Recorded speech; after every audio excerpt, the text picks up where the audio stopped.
They'd been married only 5 hours. Tonight, that newlywed couple is among the victims of U.S. Air Flight 1016. Good evening, everyone.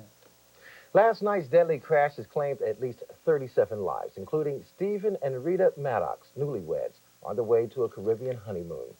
Today, investigators combed the wreckage, looking for bodies and answers to the country's worst air disaster in 2 years. Sean Callips has more for the 10 o'clock news. As investigators continue their work, survivors like Air Force Major Jim Fant had time to reflect on the horror of the crash. In front of me, the aisle was obliterated, and I just felt like I was being squeezed, and that, you know, I really thought I was going to die. I felt like in another second or two I'd just be crushed to death. The U.S. Transportation Secretary Federico Pena spent the day at the crash site and visiting the survivors. These people have gone through a tremendous challenge. The plane broke up as it tried to land in a heavy summer thunderstorm and gusting winds. The remains of the cockpit are stretched across a secondary road in the shadow of the airport. The pilot and first officer survived. Part of the fuselage slammed into a tree, then came to rest on a house. The National Transportation Safety Board is heading up the investigation. Aircraft continued through this wooded area. Then it impacted these two large oak trees, which are to the left of the aircraft's path at that point, where it looks as though the aircraft started its major, the fuselage at least, breaking up. Crews recovered both the cockpit recorder and the black box that records conversations with the tower. NTSB officials say the plane clearly slammed into the ground with a lot of energy. Authorities won't speculate on the cause of the accident. National Transportation Safety Board officials say it could take up to a year before they know what caused yesterday's crash. Cynthia? Meantime, it's being called the deadliest day ever on Texas highways. Some 30 people dead and more than a dozen others injured in 3 separate huge accidents. The worst near Weatherford, Texas, when a van was rear-ended by an 18-wheeler. 14 children were killed and 4 adults injured. The van apparently exploded on impact.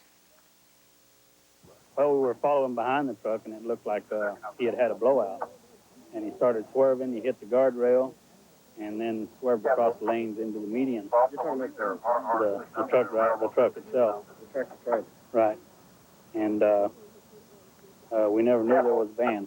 We never saw a van until he come to rest in the median, and he was on fire, and I jumped out of the car to go try to help him put out the fire, and I noticed the van up in front of the truck.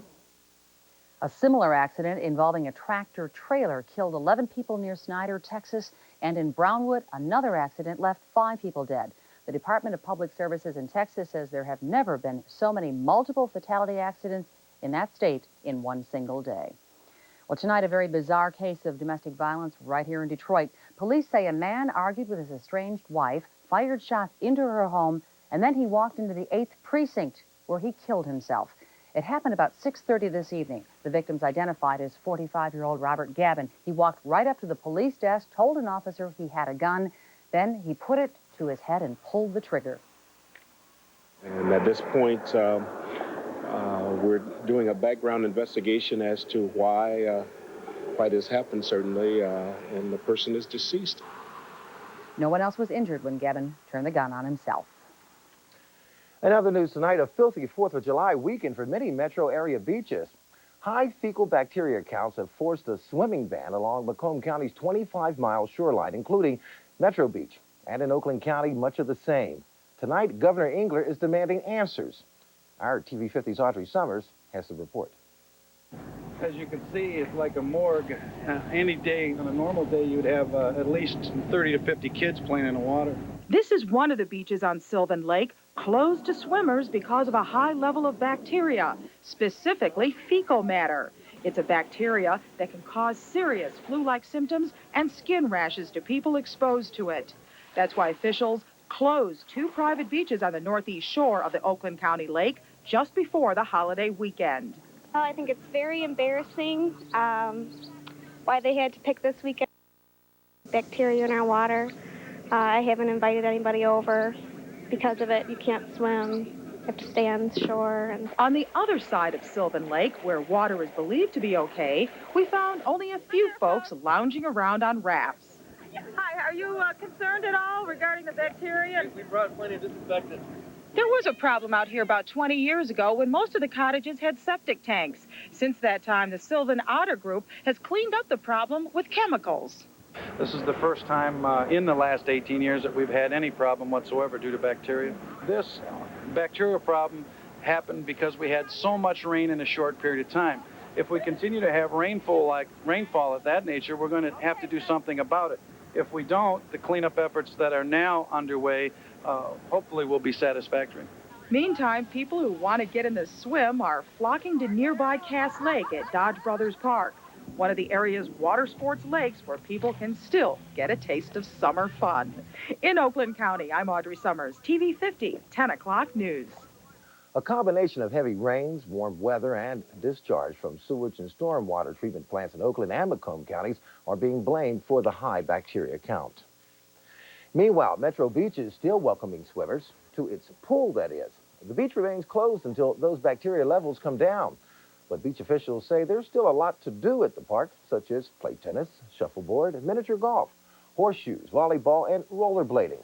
Officials say closing the beach, however, has put a real dent in attendance this weekend. But barbecues, parades, and of course, big-time fireworks are the order of the day this holiday weekend. Many communities have already held their fireworks celebrations. Of course, that includes Detroit, where some 880,000 people gathered along the Detroit riverfront last Wednesday night for the big show. And I was stuck in that traffic coming back. And tonight, thousands are packing Birmingham's Lincoln Hills Golf Course for another pyrotechnic party. TV 50's Andrew Colton is there. He joins us live. Andrew, will you be stuck in the traffic? Well, apparently we don't have Andrew. We're having our own pyrotechnic problem at this point.